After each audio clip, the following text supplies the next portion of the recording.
día de hoy a un nuevo tema. Este tema es de suma importancia, aun cuando los términos o el nombre les parezca extraño. Se llama conciencia anestesiada y disanestesia. Son dos eventos que por su nombre quizás les parezca raro porque son términos médicos. Sin embargo, al explicarles a ustedes en qué consiste este proceso, créanme que estoy seguro que les va a interesar. La conciencia anestesiada y la disanestesia son fenómenos que pueden llegar a presentarse en los pacientes sometidos a anestesia general. ¿Y en qué consisten? Consisten en que cuando usted recibe anestesia general, recibe un fármaco o fármacos inhalados o inyectados en forma intravenosa.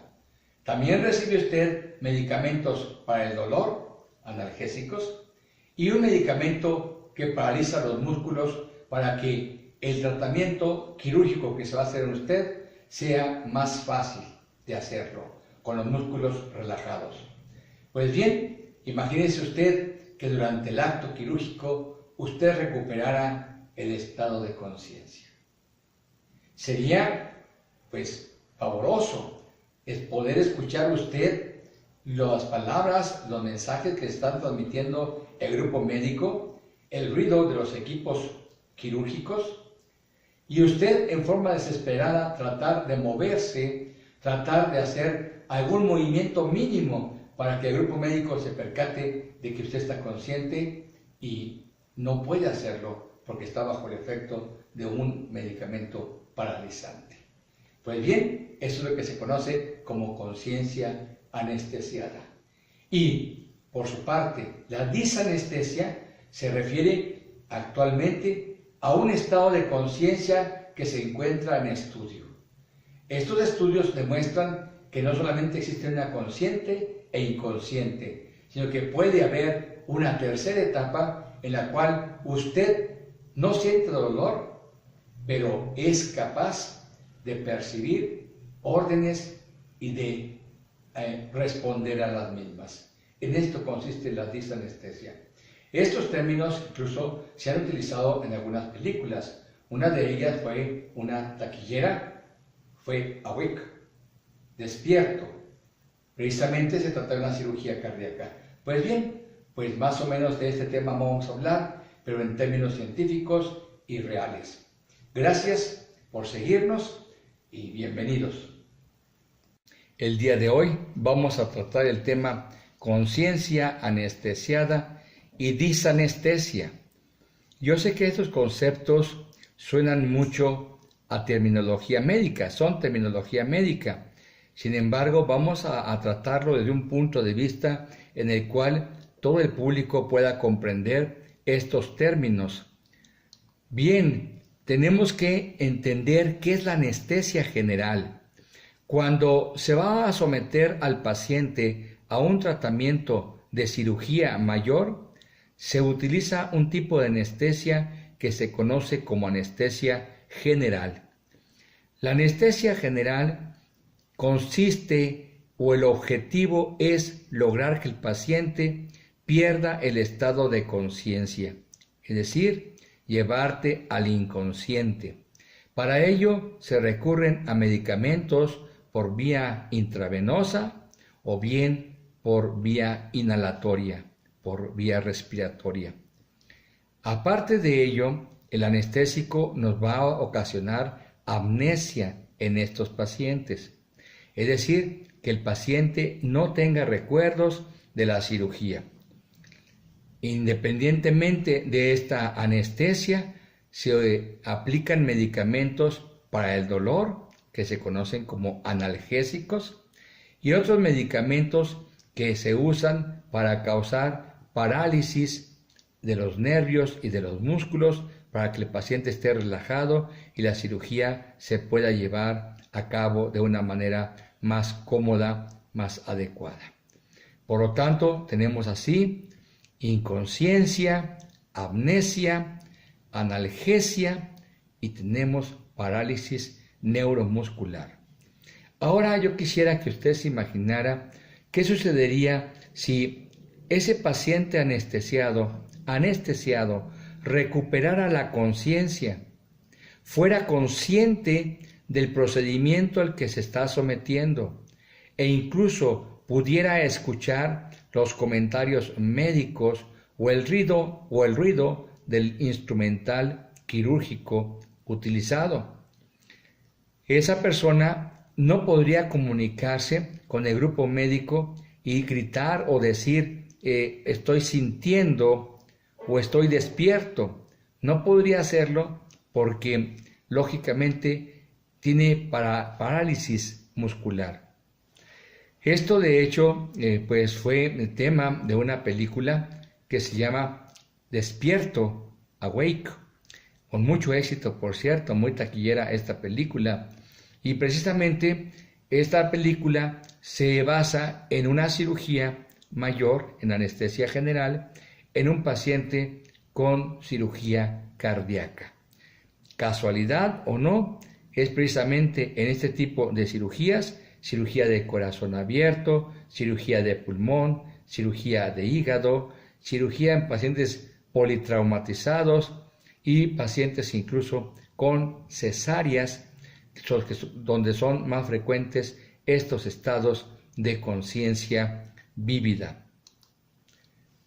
Así que pues trate usted de imaginarse en un momento determinado que pues usted está siendo operado y está escuchando las pláticas del grupo médico que lo está atendiendo y desesperadamente usted trata de mover sus músculos para indicarles que está consciente de lo que se está haciendo y diciendo y no puede lograrlo. Aquí se presentan dos tipos de episodios. Lo que se llama conciencia anestesiada o accidente en la conciencia y otro fenómeno que se llama disanestesia.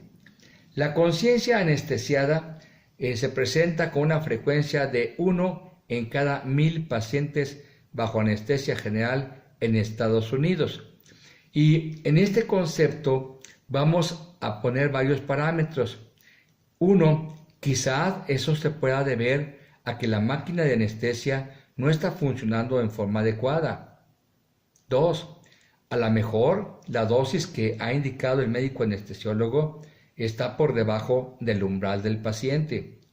3, no todos los pacientes van a actuar de la misma manera o van a reaccionar de la misma manera a la misma dosis y con el mismo medicamento. Y el 4, quizás se deba a un efecto secundario de los medicamentos. Como usted puede ver, cuando hay un accidente de conciencia, pues hay factores que pueden justificar el por qué el paciente recupera el estado de conciencia sin recuperar la movilidad. También hay una explicación de por qué lo más llamativo de estos pacientes es recordar experiencias auditivas, porque cuando un paciente se somete a estado de coma, lo último que pierde es la audición. El último órgano que se pierde es el oído. Bien, podemos imaginarnos entonces que las manifestaciones del paciente van a ser recuerdos de pláticas, recuerdos del ruido de los equipos quirúrgicos, aun cuando también puede aparecer dolor. E imagínense usted la sensación de asfixia y de parálisis. Tener un tubo en sus vías respiratorias de tal manera que usted no puede hablar y no poder mover los músculos para manifestar al grupo médico que usted está consciente de su acto quirúrgico. Bien, esto sería lo que corresponde a una conciencia alterada, ¿sí? O un accidente de conciencia. Pero hay una serie de datos que ha estudiado cuidadosamente un médico anestesiólogo de la Universidad de Oxford, Jaideep Pandit. El doctor Pandit ha involucrado un nuevo concepto en la medicina que se llama disanestesia. Y la disanestesia, él encuentra que es un estado, quizás un tercer estado mental, un tercer estado de conciencia.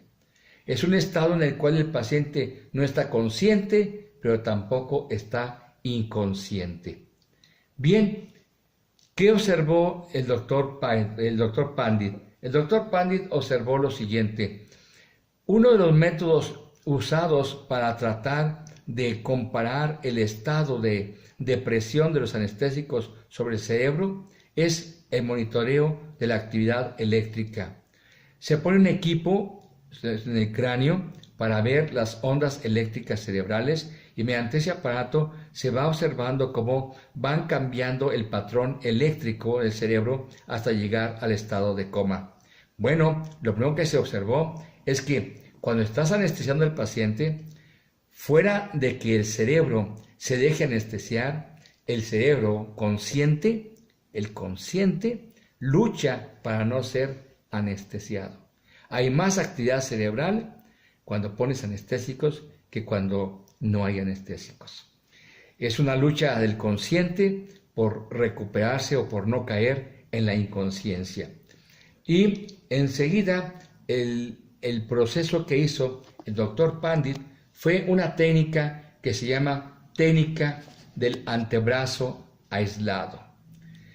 La técnica del antebrazo aislado consiste en, antes de poner anestesia y antes de poner el depresor o el medicamento que paraliza los nervios y los músculos, se pone un torniquete en un brazo para aislarlo, para que el medicamento no entre a esa región, a esa parte del cuerpo. Y durante la cirugía, el doctor Pandit les hacía preguntas, les hacía comentarios a los pacientes estando inconscientes y ellos respondían moviendo la mano o apretando la mano del doctor. ¿Qué quiere decir? Quiere decir que escuchaba al paciente, procesaba la información en su sistema nervioso y cambiaba esa información a una actividad de motilidad, de movimiento. Por lo tanto, los estudios del doctor Pandit indican que quizás estamos ante un tercer estado de conciencia que no pertenece a lo que llamamos conciencia ni inconsciencia, sino un tercer estado, el cual es independiente de la anestesia, independiente de la inconsciencia e independiente de tu consciente. Bien, aquí presentamos en esta diapositiva las cirugías donde es más frecuente este tipo de eventos: en cirugía de tórax, corazón y pulmones, en intervenciones cesáreas, en cirugías de abdomen en hígado. ¿Por qué en estas? Porque en estas, por el tipo de cirugía, se debe de disminuir la dosis de anestésicos para no dañar el órgano que estamos operando. Y bueno, imagínese usted estarse consciente durante un acto quirúrgico, pues lógicamente la sensación de asfixia, la sensación de recordar estos eventos que no pasan después de la cirugía, sino que pueden durar semanas, meses o hasta años y causar un problema conocido como estrés postraumático. Lógicamente, se puede imaginar usted la desesperación del paciente por tratar de comunicarse con el grupo médico para que hagan algo, es decir, quizás aumentar la dosis de anestésico o suspender el procedimiento. Es un trauma bastante terrible para los pacientes. Y bueno, pues con estos estudios del doctor Pandit, pues queda en duda todavía qué tanto conocemos de los estados de conciencia, del estado de conciencia del ser humano. Existe una ciencia que son las neurociencias o la neurobiología, que trata de explicar en forma objetiva los conocimientos que se tienen acerca del sistema nervioso central, pero tenemos que tomar en cuenta que hay muchos conocimientos subjetivos dentro de cada paciente que lógicamente, al ser subjetivos, no son mensurables, no son medibles. Nos queda mucho todavía por caminar, nos queda mucho por conocer. Y estos temas tan fascinantes como es la conciencia anestesiada y la disanestesia, en los próximos años creo que va a haber abundante investigación al respecto. Y esto tendrá una cierta relación con otro capítulo que veremos más adelante, que se llama Experiencias cercanas a la muerte. Espero que esta plática haya sido de su agrado y sobre todo haya un cambio de actitud ante nuestras vidas. Gracias por sus comentarios